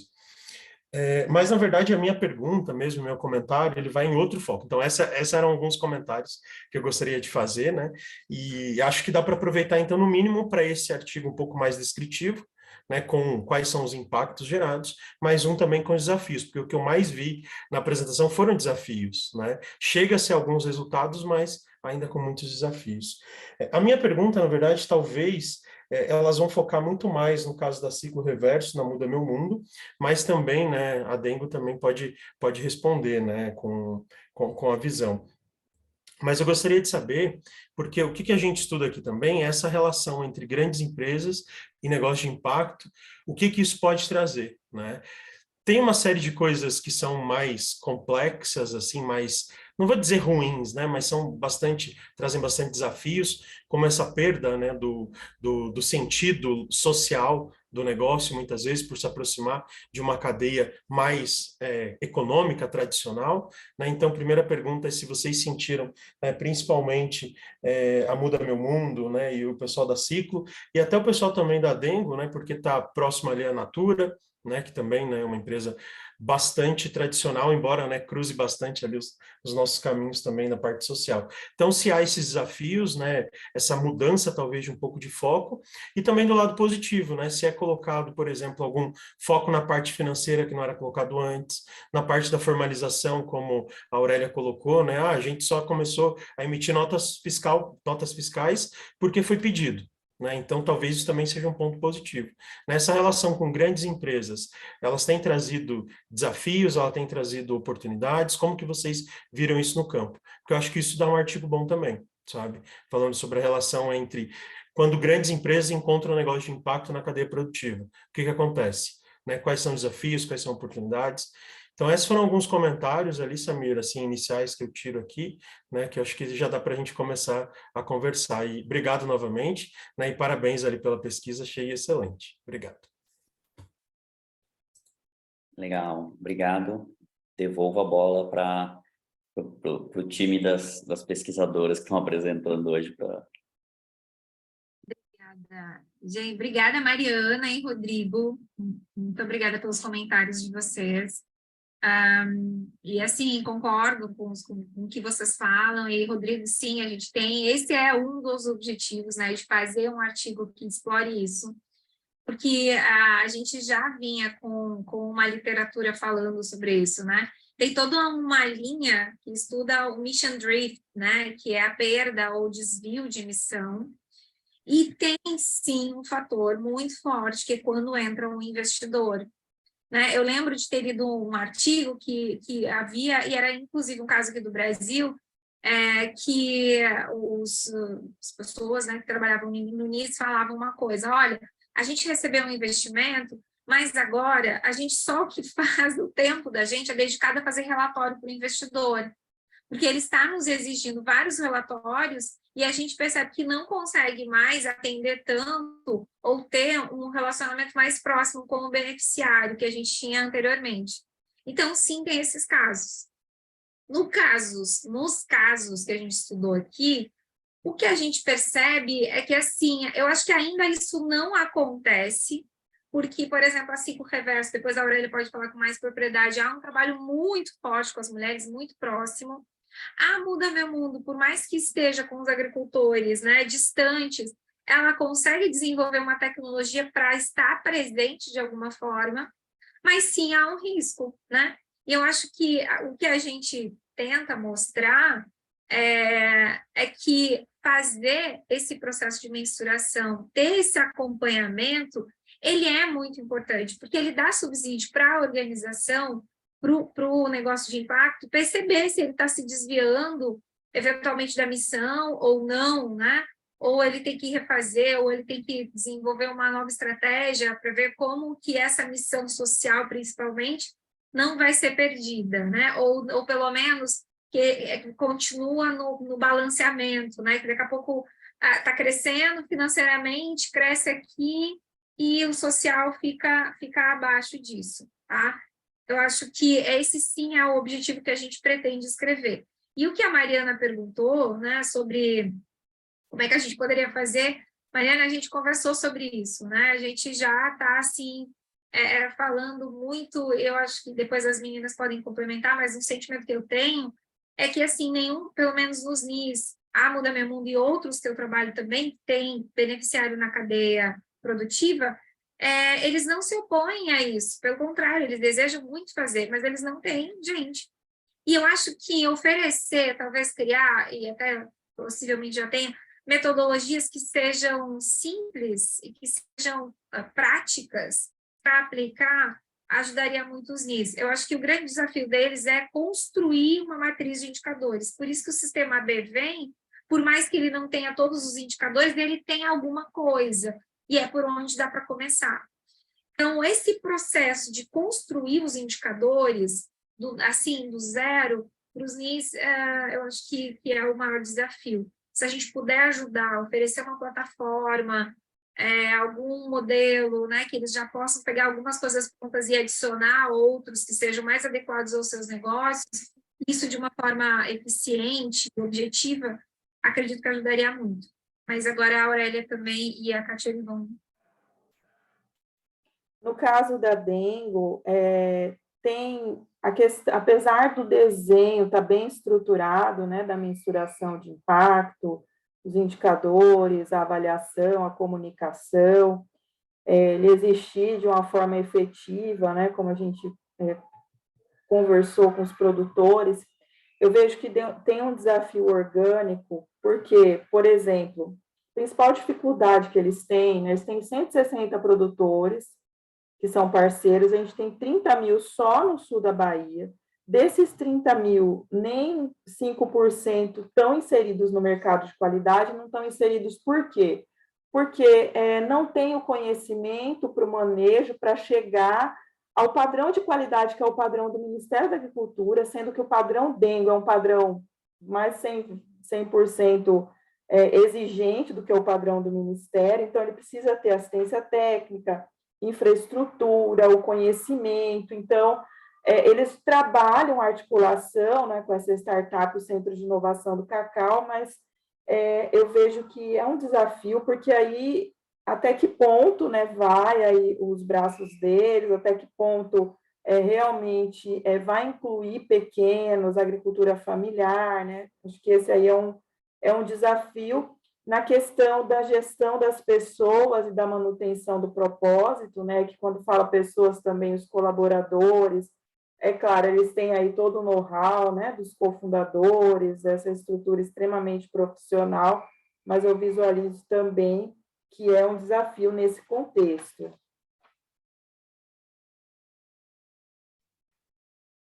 Bem, eu agradeço pelas excelentes perguntas, né, porque elas têm sido ponto de debates para nós também. Vou começar, então, pela pergunta da Mariana. O que a gente pode fazer para auxiliá-los, né? Eu acho que passa pelo entendimento, e aí eu trago uma fala também da Liliane, que é uma pessoa de uma lucidez, né, e de um olhar muito crítico para todo esse processo, que é o seguinte: interessa a quem, interessa a quem? Que é a pergunta que a gente coloca quando passa, né, quando olha para a avaliação de impacto. Por exemplo, os negócios, eles precisam monitorar, porque os clientes estão querendo aqueles indicadores para alimentarem os seus relatórios de ESG, e o monitoramento é importante enquanto uma prática, não é, para que eles aprimorem sua gestão. Então, o monitoramento é importante, é o que eles estão conseguindo fazer, e eles estão conseguindo fazer isso olhando outputs. E essas plataformas, eu acho que o Sistema B até vai um pouquinho mais além, elas trazem isso muito facilmente para eles, né? Elas padronizam esse processo, então é o que temos para o almoço, é isso que vai acontecer, está dando, né? E eles precisam disso, porque eles precisam que os clientes comprem seus produtos, alimentem os seus relatórios, então tem uma necessidade de oxigênio para o negócio aí, né? A avaliação interessa para quem? Eu acho que para nós que estudamos, não é? Talvez para políticas públicas, sobretudo, que incentivam esses negócios, porque, assim, gente, eu fico cada vez mais reforçando a ideia de que avaliação é um processo de pesquisa. Então, assim, eu concordo com a Dai, indicador é difícil, mas indicador não se alimenta sozinho. sobretudo, indicadores mais quali. Tu tem que fazer análise quali. Uma análise quali, assim, é algo poderoso, né? É algo que precisa de um olhar de pesquisador, né? Então, eu acho que a gente tem que começar a pensar um pouco mais, né? O que é que a gente quer com essa avaliação? Esse é um ponto. A outra pergunta, passando agora para o Rodrigo, sobre a questão da relação com as grandes empresas. Nós estamos encontrando coisas curiosas aí. A gente parte olhando grandes empresas, o que elas querem, esses outputs, etc. e tal, e a gente vai ver isso nas grandes mesmo, né? Aqui, está aqui os outputs, ok, beleza, eu vou botar nos meus relatórios de ESG. Mas, em conversa com grandes clientes aqui da Ciclo Reverso, eles estão fazendo negócios com negócios de impacto, e a Ciclo sendo olhada nisso daí, porque eles entendem que elas estão fazendo a avaliação de impacto que eles precisam, e não de output. Então, eles dizem o seguinte, a gente não consegue fazer, a gente não tem como fazer, mas a gente acredita que eles estão fazendo, porque a gente não quer mais simplesmente, né, vir aqui e pagar a qualificação, a gente quer saber qual é a transformação que está acontecendo de fato. E isso a gente não consegue fazer lá na empresa, mas o NIS faz. Então, é a nossa esperança. E tem outra coisa que eles estão vendo, é a proximidade, a facilidade de chegar para esse NIS, né, e acompanhar, né, esse processo como um todo. Então, para as grandes empresas, no caso da Ciclo Reverso, essa para nós foi uma surpresa, né, em relação ao que a gente vinha pensando. Só fazer um complemento ao que a Aurélia falou, né? Uma coisa que a gente observa que, de fato, para os clientes dos NIS é um grande valor, porque, assim, o NIS já organizou uma cadeia, né? Já tem um trabalho com os beneficiários. Então, assim, muito... Há uma vantagem muito grande para grandes empresas, enfim, né? Para os clientes acrescentarem, né? Adicionarem ou negociarem, digamos assim, com os NIS, para que eles se tornem fornecedores destes negócios. Então, o próprio valor, e aí eu acho que também é isso, né? A exploração da informação, da comunicação, do que o NIS traz, desse envolvimento, né? Com mulheres, com agricultores, com, né, produtos que são diferenciados, isso já basta, assim, nesse momento inicial, isso já traz muito valor para o cliente comunicar para os seus consumidores finais.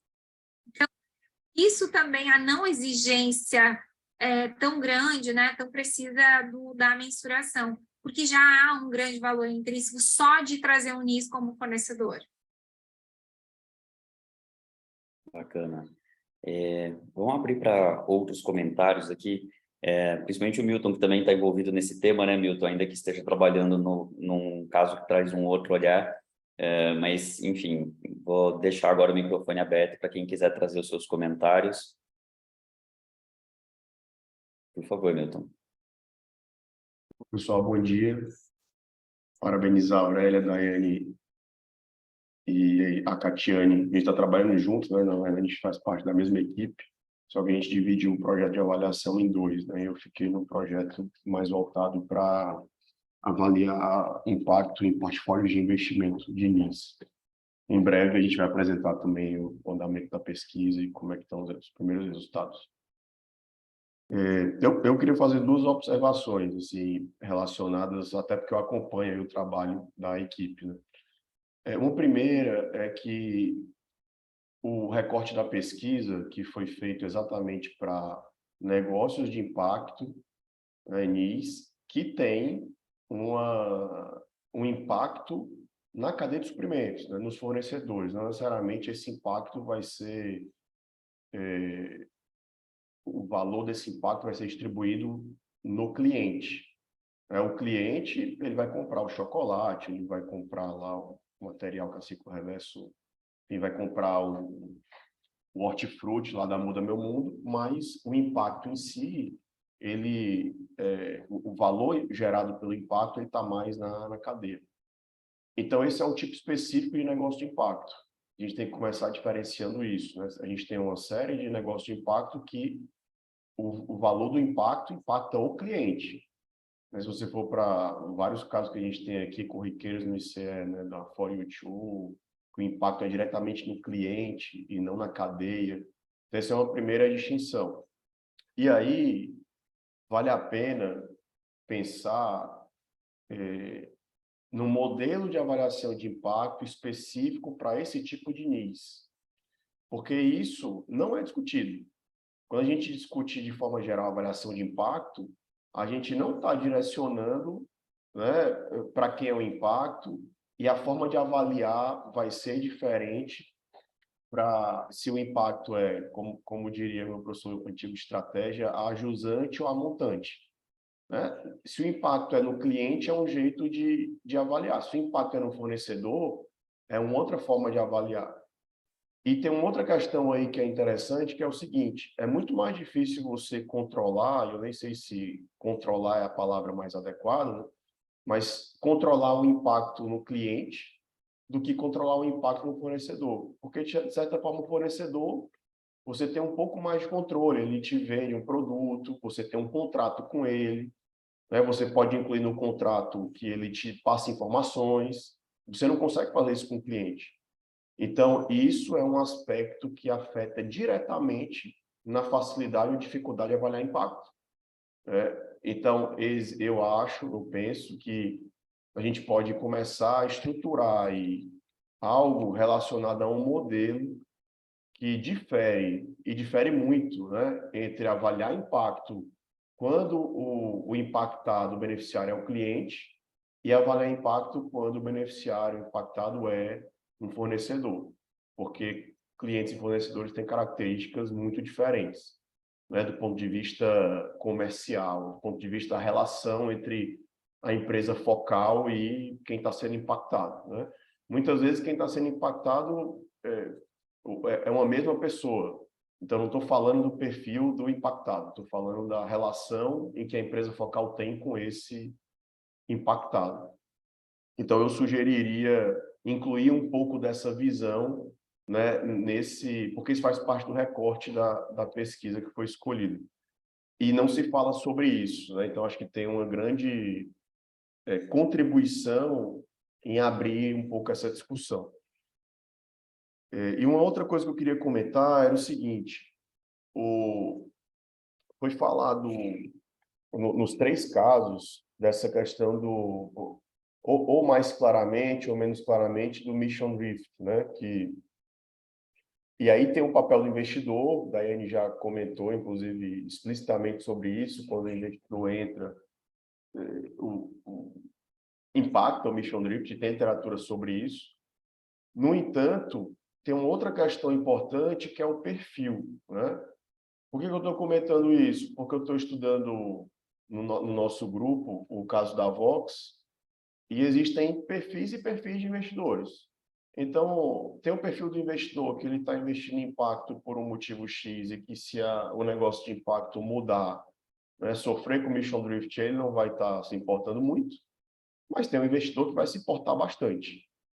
Então, tem um ajuste fino aí, que é o seguinte, quando o investidor entra, ele afeta o mission drift, mas ele afeta a depender do perfil do investidor. E uma outra coisa que também aparece muito nos 3 casos é o perfil do empreendedor. Porque pode acontecer o seguinte, veja, entre o investidor que não está muito interessado, não está se importando completamente se o negócio de impacto vai mudar um pouco a missão ou não, vai gerar menos impacto, porque ele está querendo gerar mais resultado financeiro, mas tem também o perfil do empreendedor que vai dizer, não, é o seguinte, eu estou recebendo esse dinheiro para gerar resultado, mas também para gerar mais impacto. E ele pode, inclusive, escolher, diz, não vou receber dinheiro do fundo tal, do investidor tal, porque ele não está nem aí para impacto.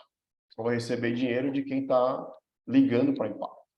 Então, isso tem a ver com o perfil do empreendedor, né? Desse empreendedor de início.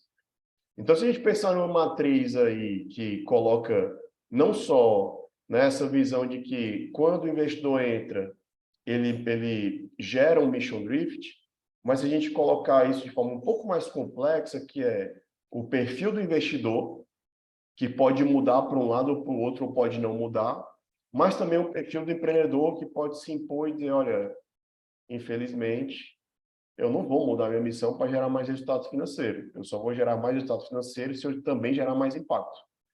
Isso é um acordo que vai ter que ser feito entre o empreendedor e o investidor.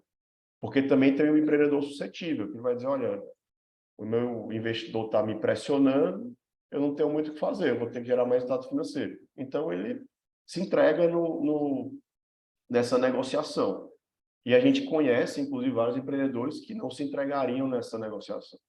Então, tem um pouco aí de entender, né, qual é esse balanceamento entre perfil de empreendedor e perfil de investidor. Isso, inclusive, culmina no nosso tema aqui, que é a avaliação de impacto. Porque no momento em que você tem um investidor que diz, olha, tudo bem, eu quero que gere impacto, mas não é meu principal, o negócio de impacto vai ter talvez menos apoio e menos interesse de avaliar o impacto real no final. Né? Vai focar mais em outputs e menos em impacto. Então, tudo isso tem que ser avaliado. Então, acho que uma outra contribuição a partir dos casos poderia ser essa, né? De entender melhor esse ajuste, já que os negócios têm investidores, já que os empreendedores têm perfis diferentes, tentar montar uma matriz que pudesse entender melhor e dar uma contribuição melhor nesse aspecto de que a relação entre os perfis de empreendedores e investidores gera um efeito na avaliação de impacto. Então, eram essas as minhas contribuições. Espero ter ajudado mais do que atrapalhado, viu, colegas? Tá muito tranquilo, porque agora a gente já sabe a quem recorrer quando a gente tiver alguma dúvida aqui para fazer uma coisa, a gente vai te pedir ajuda. A gente está no mesmo grupo de WhatsApp. Exatamente, não tem como fugir. Mas fazer um complemento ao que o Milton, né, traz como sugestão, obrigada, acho que foi muito, assim, são sugestões ótimas. A gente já falou algo parecido com isso. E quando tu fala sobre as diferentes facilidades ou dificuldades para medir impacto quando o beneficiário é cliente ou quando ele está na cadeia, é interessante a gente ver uma coisa, né? Quando o beneficiário é fornecedor, o NIS tem uma facilidade, sim, de coletar o dado, porque ele tem o total contato, né, destes fornecedores, que são os beneficiários, então a comunicação também, né, é facilitada. Mas é interessante, a gente também tem que problematizar o fato de que quando se faz uma aproximação com esse beneficiário, né, para questioná-lo sobre o impacto, pode haver um certo, como é que eu posso falar assim, um certo receio de dar informação. Enfim, conflito de interesse, claro, né? Porque tem uma relação comercial. Exatamente. Então, assim, quando a Vânia está aqui, não sei se a Vânia está aqui ainda, mas eu tenho uma outra aluna que também trabalhou com os agricultores, não são todos os agricultores que talvez se sentiriam à vontade de reclamar, de fazer alguma reclamação. Porque, não sei, a Muda Meu Mundo não está fazendo o que deveria, porque ele tem um contrato, e ele, nesse contrato, ele tem uma renda, né? Então, até explorar isso também, né? Como que a gente tem que olhar essas nuances, assim, esses conflitos de interesse, porque quando é o consumidor final, o beneficiário, o cliente final, desculpa, ele claramente pode dizer, não, eu gostei do serviço, eu não gostei, eu não sei, eu acho que ele é mais livre para se colocar. E aí, só para encerrar, passar a palavra para o Rodrigo, quando tu fala, né, Milton, sobre o perfil do investidor e, de fato, assim, o quanto isso influencia e o próprio perfil do empreendedor em dizer sim ou não, eu entendo que, às vezes, o empreendedor ele tem aí uma decisão muito difícil, né? Não é tão simples, porque ele tem um grande sonho de fazer aquele negócio acontecer e ele tem um investidor que coloca algumas exigências e dizer não, às vezes, eu acho que é um conflito muito grande. Mas aí a importância de ter um ecossistema de impacto, né? Outros atores que podem complementar, que podem reforçar esse perfil, né? Ou a colocação do empreendedor, assim, né? O empreendedor não se sente só, ele tem um apoio, ele tem um ecossistema que, inclusive, ele pode ter, né, uma possibilidade de escolha maior entre os investidores. Legal. Estou vendo as mãos do Rodrigo e da Aurélia aqui. Geralmente, nosso combinado é de 1h30. A gente já está estourando um pouquinho esse tempo. Não eram duas? 2? Então eu vou pedir desculpas aqui, porque os outros encontros Não, tô foram de brincando. 1h30 eu devo ter me Saiu perdido. até às 11, né? 9 às 11. O convite está até às 11, realmente. Então eu peço desculpas aqui por ficar tão chato com o cronômetro.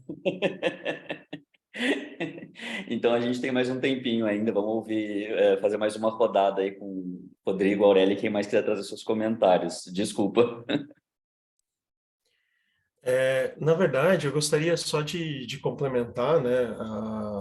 Acho que o que o Milton trouxe ali foi muito interessante sobre o perfil do investidor, e talvez nos casos, né, de vocês, a gente pode ir além e colocar o perfil do parceiro, né? Porque tem talvez mais parceiros ali, ou pelo menos eu não ouvi, né, sobre investidores. Então, acho que o perfil e a intencionalidade do parceiro revelam muito sobre, né, se a gente vai perder um pouco, né, a missão, ou se a gente vai agregar coisas, né, que são coisas interessantes, importantes, né? Então, talvez a complexidade começa no perfil do parceiro, né? Porque a gente vê, por exemplo, no caso ali do sul da Bahia, né, no caso da Dengo, que talvez o perfil do parceiro, entre aspas, que na verdade é a empresa, né, mas o perfil da empresa, mesmo sendo uma empresa mais tradicional, mas que agora abre, né, uma segunda companhia com foco mais social, ambiental, ela consegue entregar um valor muito maior para os produtores, porque o perfil dela, né, é um perfil que ela está disposta a compartilhar mais desse valor, né, com os produtores. Então, talvez falar do perfil, né, bem próximo ali ao que o Milton comentou. Outra coisa que acho que a Daiane acabou de falar ali, que eu acho que era interessante também, a gente tem há algum tempo já feito trabalho com investidores e empreendedores, né, de impacto, inclusive com a Vox e com outros também, né, e a gente tem uma dificuldade enorme, Daiane, como você comentou, nesses empreendedores colocarem desafios. Né, eles não colocam, ou colocam muito pouco, muito suave, tentam suavizar, porque a relação está em andamento, geralmente, né? Até a gente fez um estudo esses tempos, a gente está com uma certa dificuldade para publicar, porque os revisores perguntam, nossa, mas a relação é tão boa e tem tão poucos problemas, e a gente sabe que tem mais problemas, né? Mas não apareceu. E aí até uma sugestão que a gente deu foi tentar pegar parcerias que foram finalizadas, que foram encerradas, investimentos que foram retirados já, né? Que houve um encerramento. Só que aí também você tem outro problema, né? Talvez se houve o encerramento da parceria porque teve algum problema, né? Mas também aí você consegue ver um pouquinho melhor, né, essa questão dos desafios. A gente teve esse problema aqui e o estudo ainda está, né? Ainda está tentando caminhar, mas dificilmente a gente consegue, né, um depoimento assim, né? Muito forte, com bastante argumento, se a relação ainda está em jogo. Mas o que a gente colocou em limitações do estudo e sugestões para próximas pesquisas, pegar parcerias que foram finalizadas, né? Talvez seja também uma solução, caso vocês não encontrem tantos desafios nessa relação de parceria, tá? Eram só esses 2 comentários mesmo. Obrigado. Eu queria... A gente já está aqui comentando no grupo do WhatsApp, né, fazendo as colocações também, mas, assim, pegando a questão do Milton, né, na facilidade por estar na cadeia, no nosso caso aqui na cadeia de valor, né? Sim, elas estão ali, é mais fácil no sentido do contato, mas mais difícil no sentido da organização e da análise. Eu continuo aqui batendo, né, na tecla de que a gente precisa talvez pensar em como extrair a informação, né, e não apenas o dado, e mesmo pelo tempo do próprio empreendedor, né?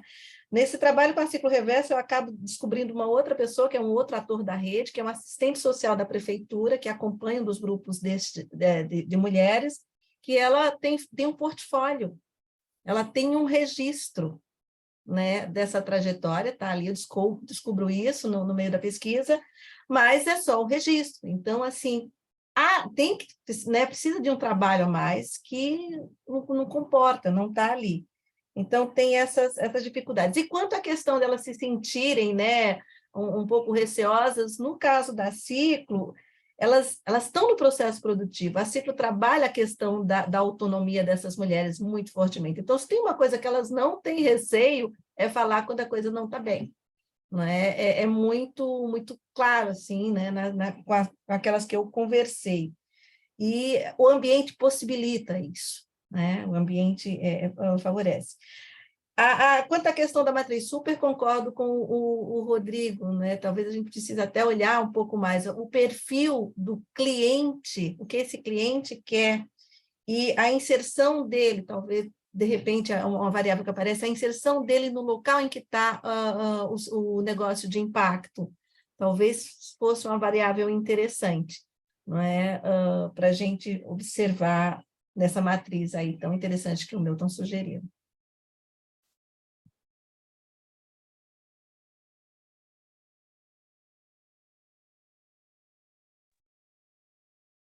Quem mais gostaria de trazer aí seus comentários ou dúvidas?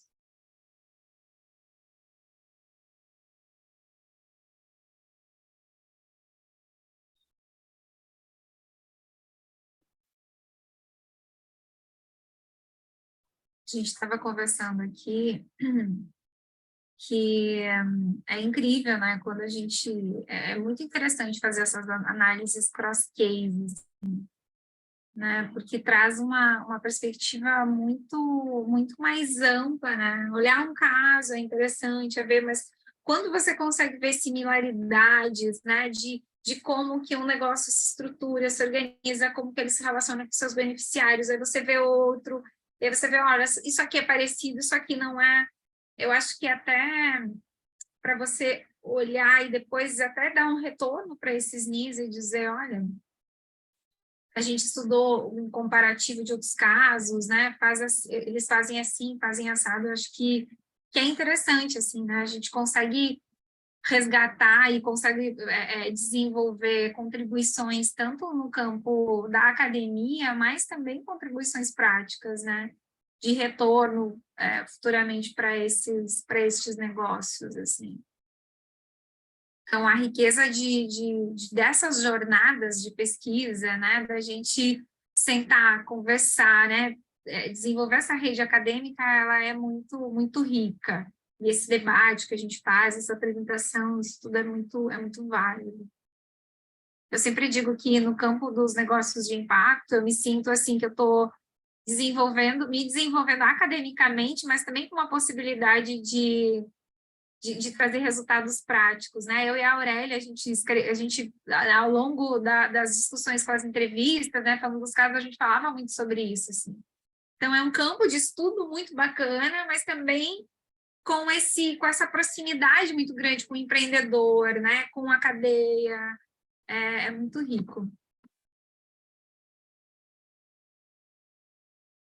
Eu queria fazer mais um comentário aqui que me ocorreu agora. Tanto a Mariana quanto o Rodrigo tinham comentado sobre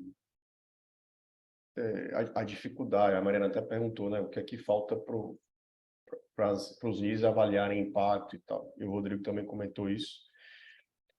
E minhas colegas, a Daiane, a Aurélia e a Catiane, comentaram das dificuldades, né? E aí, nesse projeto de avaliação de impacto que a gente está fazendo com a Vox, apareceu numa das entrevistas algo que eu julgo que é interessante para esses NIS, né, que estão sendo estudados aqui, que é algo como se eles chamassem de histórias de impacto, porque é muito difícil avaliar o impacto de todos os beneficiários, né? Então, o que é que alguns NIS têm feito?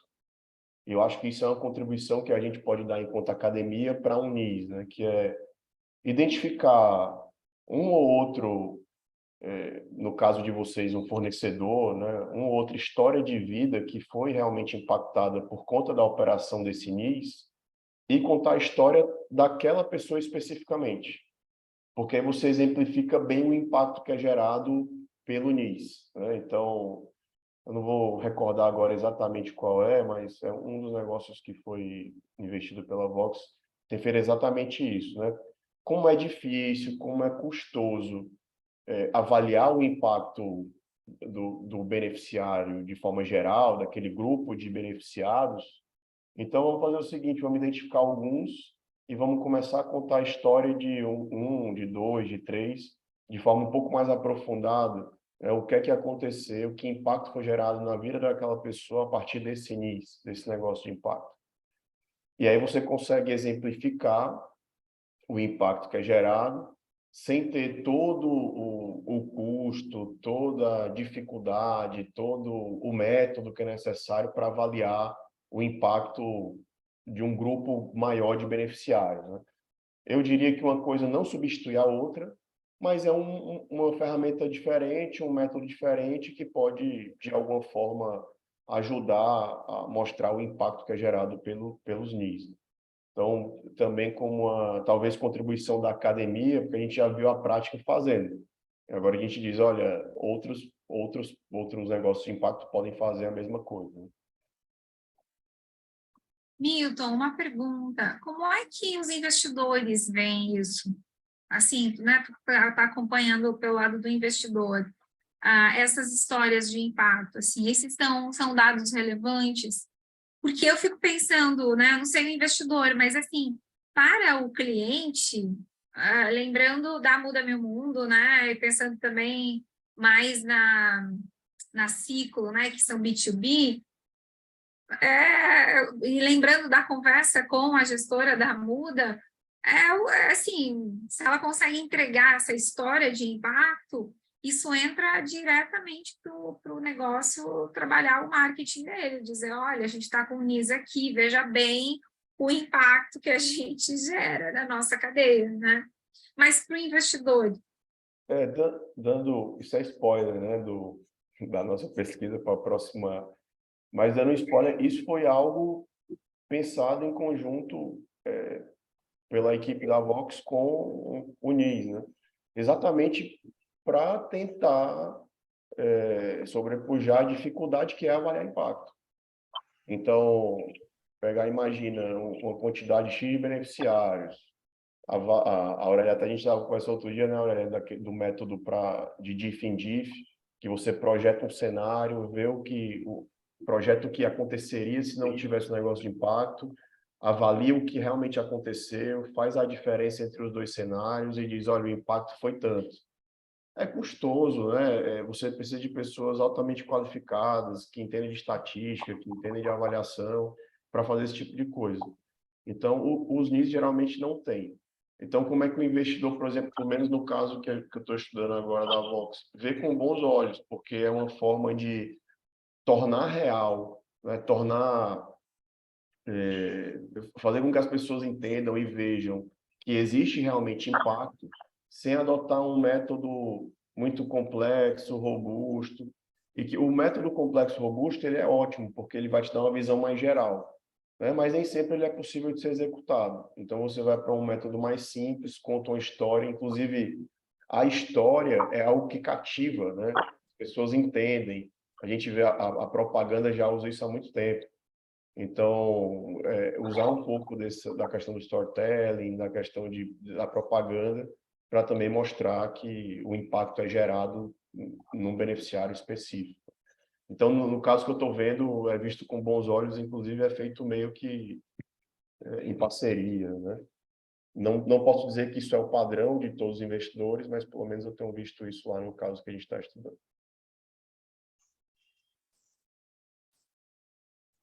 Milton, eu acho que isso é importante tanto para fazer um contraponto, não é, ao que a literatura defende, sempre com um olhar muito forte no quantitativo, não é? Como, pegando agora o caso da Ciclo Reverso, né? Quando a gente olha um cliente que diz, a gente está com esse negócio porque a gente entende que ele está fazendo esse impacto, e é um cliente que faz questão de visitar e conhecer os espaços, para esse perfil de cliente, como foi para esse investidor, essas histórias de vida, não é? É o que ele está buscando. Então, ele acredita, não é? Mas ele vai lá ver, né? Enquanto que outros clientes, então outras grandes empresas, não é? Que às vezes tem outro tipo de relação, eles mandam as fotos, né, tentando fazer esse traço, mas o que eles querem são aqueles dados quantitativos. Então, eu acho que reforça um pouco também, depende do perfil do cliente, né, e a relação com o negócio.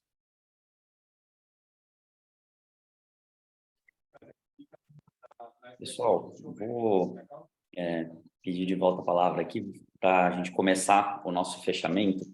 Acho que alguns de vocês já participaram de encontros, de outros encontros que a gente teve, mas para aqueles que não estavam, vou aproveitar só para mostrar a carinha que está a nossa plataforma e como é que vocês vão navegar por ela. Ainda não vou mostrar a versão dessa comunidade especificamente, porque a gente está fazendo os últimos ajustes, mas a estrutura é a mesma para todas elas, tá? Deixa eu compartilhar minha tela aqui com vocês. Então, entrando, estão vendo a minha tela? Sim. Entrando na plataforma do programa Academia, vocês vão ter lá acesso às comunidades temáticas, jornadas de ensino, etc. Vocês clicam aqui nas comunidades temáticas e tem uma breve explicação que é essencialmente o que a gente comentou lá no início. E aqui vocês têm acesso a cada uma das comunidades, né? A de avaliação já está aqui, só não está liberada ainda. Eu vou mostrar pela de ecossistemas. Tá? A gente colocou aqui no início algumas perguntas que têm motivado aí as discussões dentro desse tema. Uma enquete que é basicamente para a gente conseguir ter um acompanhamento de quantos de vocês realmente se sentem parte daquela comunidade temática, tá? Para a gente monitorar aí quais temas têm despertado mais interesse. No Conheça Mais sobre o tema, vocês têm um texto, em alguns casos mais sucinto, em outros nem tão sucinto, que traz aí um apanhado, né, quais são as principais questões e também como é que esse tema já foi abordado pelo ICE e pela rede do programa Academia, tá? A gente tem um fórum que a gente espera que seja o grande espaço de interação entre vocês, principalmente assim, fora desses encontros. Então, a ideia é que a interação das comunidades aconteça nesses momentos síncronos, mas também no assíncrono. E dentro do fórum, a gente sempre propõe ali um tópico de apresentação, para que vocês comecem a se reconhecer dentro de cada uma dessas comunidades, e de troca sobre principais periódicos e conferências que vocês têm acompanhado dentro desse assunto, tá? E, por fim, a gente sempre vai colocar aqui informações sobre o próximo encontro, quando tiver alguma coisa marcada, e as gravações dos encontros anteriores, tá? Ah, claro, para quem está chegando agora, ou para quem gostaria de reforçar as suas referências nesse tema, a gente tem uma seção de materiais de referência, que é construída sempre com apoio de algum ou alguns professores que estão trabalhando nessa agenda, né? Então, aqui vocês têm todos os conteúdos, clicando em cada um dos títulos. A gente traz aqui resumidamente, por que esse material é relevante, o que ele agrega para quem está entrando nesse tema e alguns dados sobre o material. Tá? É isso que eu queria compartilhar com vocês sobre as comunidades. Samir, já está disponível. Já está disponível de avaliação? Não, já tá tudo aqui, né? A gente está abrindo as comunidades aos poucos, então já estão abertas as comunidades de ecossistemas de inovação social, tecnologia e esqueci qual que é a outra. Deixa eu ver. Economias significadas. Obrigado, Tem como vocês mandarem o link aqui no chat? Opa, claro. Facilita. E conforme a gente vai colocando o conteúdo dentro de cada uma das comunidades, a gente vai tornando disponíveis para vocês, tá? Então, vocês vão ver a imagem meio, como que eu vou dizer, um pouco menos nítida, porque é o sinal que a comunidade ainda não está aberta. Quando a coisa fica mais viva, é porque a gente já abriu, tá? E, queria agradecer principalmente a Aurélia, que nos ajudou aí na construção do conteúdo de referência para esse grupo. A ideia é que seja algo dinâmico, então, conforme vocês tiverem novos materiais, novas referências, a gente vai reforçando aquela lista. Lembrando que, claro, a ideia é fazer uma curadoria, não é colocar simplesmente um repositório ali, né? Então, a gente vai sempre tentando priorizar o que tem de mais interessante. E com certeza até segunda-feira a gente já deve ter tudo lá na plataforma para a comunidade de avaliação. Bom, é isso. Estou vendo que a Thaís jogou aqui no chat as informações para login e o link. E, bom, é isso. Queria agradecer a participação de todos vocês. Não sei se a Thaís quer fazer alguma fala de fechamento também.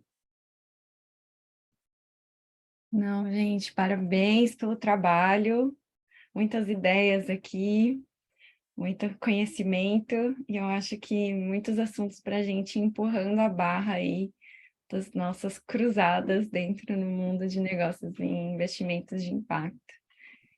E eu acho que é isso, a gente fica agora com os alunos para a gente fazer um bate-papo, mas professores, vocês estão dispensados. Muito obrigada, pessoal. Obrigado e parabéns, pessoal. Tchau, tchau, gente. Obrigada, Parabéns. gente. Parabéns. Especial a Mariana e ao Rodrigo. Obrigada. Tchau, tchau. Obrigada, Érica. A gente fica? Mas a festa continua. Não, né? A gente vai ficar. Suas noites Aí a gente fica. Deixa eu ver. nosso Os alunos. Pode parar a gravação. Hoje o samba sai. Falou, gente. Tchau. Tchau. Um abraço aí. Muito